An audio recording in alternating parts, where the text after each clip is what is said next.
Well, back then I wasn't thinking of it as selling at all. So we were playing Dungeons and Dragons at the time. To fill in a bit on that, my girlfriend then, my wife, who was from Florida, had played it there, and we saw a set in a toy shop. Nobody knew what it was, but she knew. She'd come across it in the States. Said, "Oh, we should buy that and have a go." And one of the guys there, who was from Australia, he'd played it, and so he ran the game, the first scenario for us.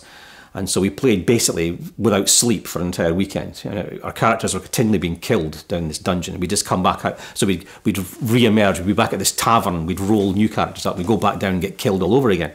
But we were intoxicated with it. It was so exciting. We'd never played anything like this at all. People who are used to role-playing games now perhaps don't understand how exciting it was to do this. It was a completely new way of entertaining yourselves. And so from there we went on to buy other scenarios, and also we'd make up our own. But somebody had to go through all the work of setting up and running it. And so what I was wanting to find was a board game that where nobody had to go to all that effort. You could open the box, lay it out, and play, and have that full role-playing fantasy adventure experience without somebody having to do an awful lot of preparatory work at all. You could just open the box and start playing it.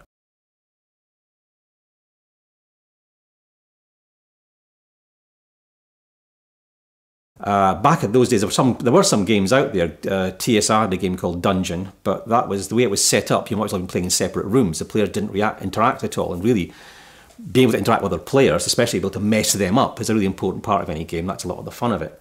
The two games I enjoyed most at those days were by Terence Donnelly. There was Sorcerer's Cave and Mystic Wood, which surprises me those games aren't still going. I would say they're classics. I still have them and really enjoy them.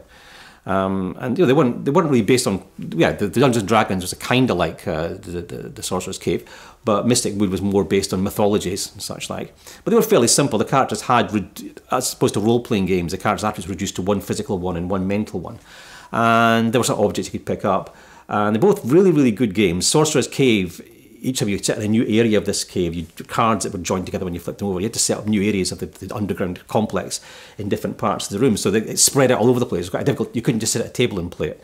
So it was awkward for that extent. And Mystic Wood, you played on a table, but it was kind of limited. They're both good games, but they were a bit limited. They did not have enough stuff to them that you could do, not enough things to vary it with, to give you that full role-playing experience. So that's why I was looking for something. Well, there wasn't a game like that that I could find. So I thought, well, I'll make one. And I thought, well, the game I made at school about becoming head of the school, the layout of that, well, the outer layer, which is all these rooms in the school, and then the inner one was the head teacher's rooms, and at the centre, the rector or headmaster's office where you went to win the game.